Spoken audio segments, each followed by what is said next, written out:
Hey guys, how you doing? I hope you like chapter 4 of The Rat Father.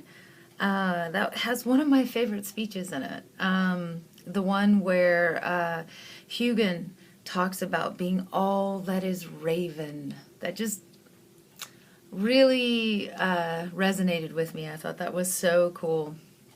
My husband kind of made fun of me. He was like, I can't believe you're actually impressed with your own writing. That's just so much arrogance. Which, it's not arrogant if it's true.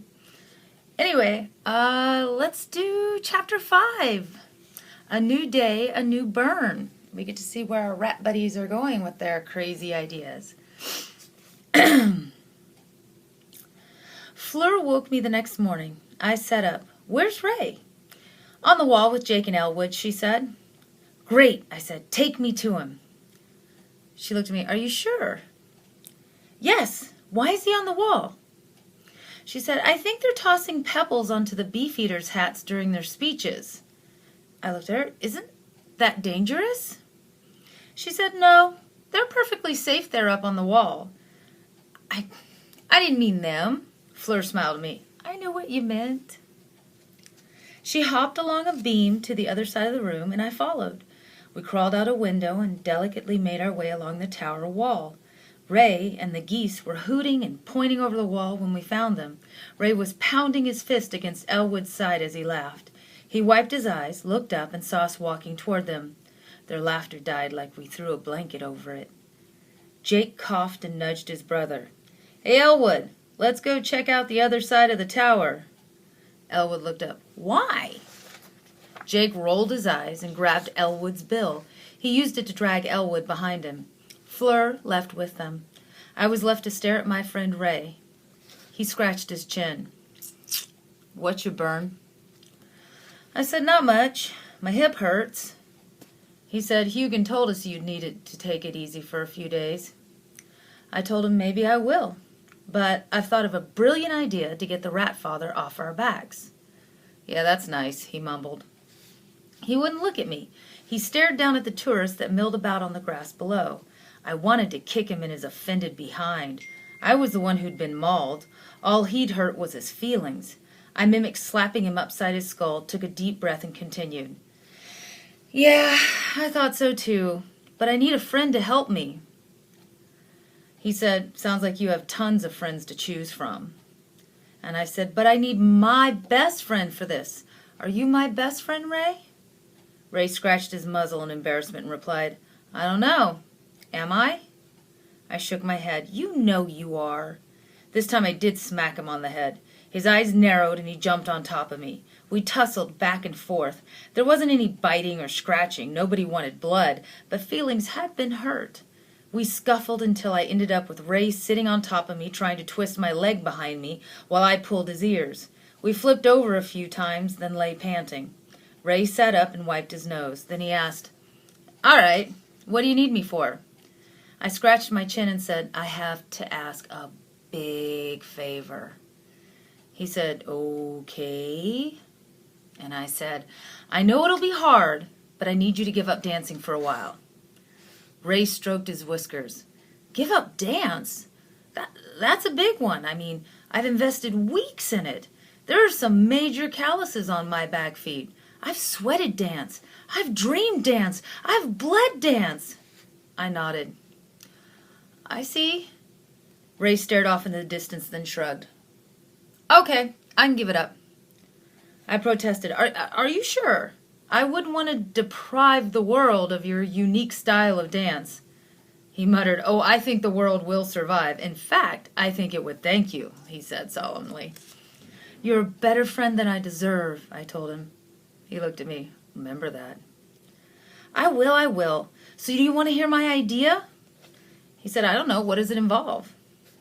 I told him jumps, tumbling, and acts of daring do. He looked at me. Acts of daring do?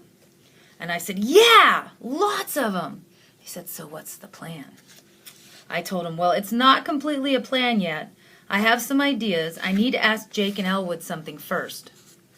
I waved the geese over to us. I had spent the last 3 days recovering in the twins' nest at the White Tower, and all I could think of was Fleur's urn. I was still too weak to leave, and I was scared that Rough and Tumble would smash it because Ray and I weren't there to pay them off. I didn't even want to imagine the mound of food we owed them. Jake and Elwood waddled up. Jake pushed up his goggles. "What you need, Rat Man?" I explained where to find the urn. "Can you bring it here?" I asked. "It's a gift for Fleur. It's top secret." Elwood ripped off an impressive military salute with his right wing. "Anything for love," he said. "The urn will be here by dawn." Jake held up his wing to stop his brother. "Can't do it, old buddy. We can carry it here, but we're too big to get to your hidey hole." "I'll go," Ray said. I glanced at him. "Are you sure?" Ray shrugged. "I know where it is. You're still hurt, and you have a performance to plan. We'll be back before you know it." He smiled at me. I punched him in the shoulder. "You're the best friend a rat like me could have," I told him. And he said, "And don't you forget it." Ray jumped on Jake's back, and I watched as they bounced and bumbled to the wall, then dropped over the side. Hugon came up to check on me. I waved her over to sit beside me in the sun while I described my idea to turn Ray's awful dance into a rat-tacular that would blow those squirrels right out of their trees. Feats of acrobatics, tightrope walks, and a daredevil finale. I knew my eyes were huge with excitement. "Do you think we can pull it off?" I asked her. She assured me, "Oh, yes." She tapped her beak with her wingtip. "And if I may offer a suggestion, Munin has a gift for construction. If you bring her a sketch of the stage, I'm positive she can help you build it." I paused. I hadn't considered including any other animals in the show. This was just to bring in enough food so the rat father didn't have Rough and Tumble smash my urn or my head. The idea was growing before I even had a good handle on it. I decided the new Bern would accept help from anyone who offered it and let the idea have its way. "If she has the time," I said, "that would be a huge help." Huguenot said, "Let me ask her. I'll see if anyone else is interested in being in the show." She flew off to find Munin. I underestimated how quickly she would spread the news. By that afternoon, I found myself pushed in front of a shard of blackboard and a piece of chalk shoved into my paw. Dan, Fleur, Ray, Jake, Elwood, and the twins, Hugon and Munin, stared at me with expectant gestures. At first, I was hesitant to share my ideas. I stammered and stumbled over my words. I tried to describe the stunt with paw gestures. They just stared at me. I sketched a few of my ideas on the chalkboard and fielded questions from the rowdy crowd. "Where do we find the silver ball? How long is the track? Are you sure that's safe? Who's going to drive the car?" I sighed. "A ball bearing will work for the ball. We can find that in the trash. The track is 1 to 2 meters long. No, nothing is ever completely safe, and I'll drive the car." Ray stood up. "Why do you get to drive?" "I'm older," I told him. "Oh," he said. Dan hung upside down on a ring that was in the ceiling. He was cleaning his ears. He paused to lick his paws and smooth down his pointy tufts at the tips. He shook his head while I spoke. At the end of the questioning, he shook his head again. I threw up my paws. "What?" I asked him. He sighed. "It is too small." I looked at him. "What is too small?" "The whole act. It is how you say, a one-off. No build-up, no pizzazz, just piff, and it's over." "Piff?" I said. He said, "Oui. You require more than a leap act for the show, and to be true spectacular, ratacular." Hugon looked at Jake and Elwood. "Clowns. You should have clowns." Jake jumped up. "And dancing birds with shiny ribbons." And Elwood honked, "Yeah! Spinning upside down! In rings and stuff!" My jaw dropped. "What?" Fleur raised her wing. I can help with the dancing birds." Hugon mused. "Too bad we can't find a few elephants. A good circus always has elephants. Maybe a bear?" I shook my head. "Wait, what? Who said anything about a circus?" Munin leaned forward. "What are we discussing then?" They all gave me a chorus of, "Yeah!" And I thought that's what we were talking about. I took a deep breath and spoke as the new Bern. "Forgive me for not thinking big enough." Oh, I smiled at them. "So, who's bringing the elephants?" Hugon smiled back. "Give me some time. We may not have elephants, but I'll think of something." Dan bounced gently on his ring. The squirrels could help us. Ray shrugged. So? Dan stopped bouncing. What do you mean, so?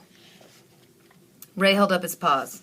Look, the whole point of this was to show up those squirrels. They're rude, fat, and lazy. They waddle around, flick their tails, and people shower them with food. Dan nodded. Oh, really? Are we like that? I never noticed.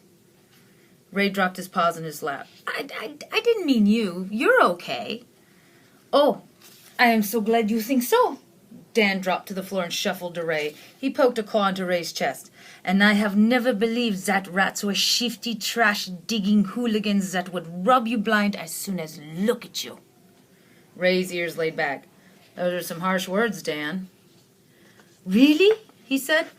I thought that was one of the good ones. One of the ones who were okay. He raised his fluffy eyebrows. Ray didn't have an answer. Dan gave a quick nod to the rest of us and stalked out. Everyone else melted away, leaving me and Ray in front of a smudged chalkboard. Ray sat down on the floor and stared at the wall. I could tell he was thinking hard because his left ear was laid back against his head. I knew he realized what he'd said when he curled his shoulders. I clicked my teeth. Well, Ray, looks like you've got something you need to talk to Dan about. I didn't mean him, he said. I shrugged. He's a flying squirrel, but he's still a squirrel. So you were speaking about him. Well, he's not like the rest of them. Yeah, how do you know the rest of them are like the ones by the fence, Ray? Well, I just guessed they were, he said. You guessed wrong, I told him. Ray sighed. Yeah, I guess it did. I patted him on the back. Dan is a stand-up rodent. I'll bet he'll go easy on you when you apologize. Apologize? Couldn't I just explain? He asked me. I looked at him. Shouldn't you do both? He sighed. I sat beside him. Would you like me to come with you? I asked. He nodded. I smiled and we left to find Dan. We found him outside packing his satchel. The crows were talking amongst each other. Everyone fell silent at our approach. Dan paused to look over his shoulder. He gave a snort and then turned back to his packing. I pushed Ray toward him. Go on. Ray stared at his back feet. He opened and shut his mouth several times. Dan stood, crossed his front legs, and stared at Ray's struggle with words. Finally, Dan sighed. Are you sorry? Ray nodded. Do you know why you're sorry? Dan asked. Ray shrugged and nodded. Dan squinted at him. Why don't you explain why you are sorry? Ray looked pained. What I said was wrong because you're a squirrel. Your mom's a squirrel. All your family are squirrels. If I say those things about one squirrel, it's like I'm saying it about your mom or about all squirrels. Dan smiled. Look, Ray, I do not deny that there are some real stinkers with furry tails. But being a jerk is an individual choice. It's not a genetic trait, like fur color. Ray rubbed his bottom lip. I'm really sorry I hurt your feelings. That's what I feel worst about. Dan nodded. Good. Remember that. I asked, you said something about squirrels helping us. Why? Why would they? I always thought we weren't welcome beyond the fence. Dan waggled a paw. That is a gray area. There are some who don't want you around stinking up the place. Fuddy-duddies who believe we shouldn't be mixing with those outside the fence. They encourage the big dumb bullies to act like free police force, but I am a modern squirrel. I have traveled. I am just visiting a cousin in the old poplar. I've got plenty of friends outside the fence. I thought for a moment. How many friends you got inside the fence? Dan smiled. Lots, he said. Okay, guys, that was a short one. That was chapter 5, A New Day, A New Bern, where they've decided to throw a circus. And I hope you enjoyed it. Let's see. I guess I'm gonna go ahead and do chapter 6 too, and probably download them on the same day. If you subscribe to my channel, Aunt Dada on YouTube, feel free to leave comments and reviews, share it. There's no charge for me reading the book to you, and I hope you're enjoying it. I really do. It's a new way to share my book, and I'm really excited about it. So, the next one will be Chapter 6, An Uninvited Guest. Dun dun dun dun. Things get scary.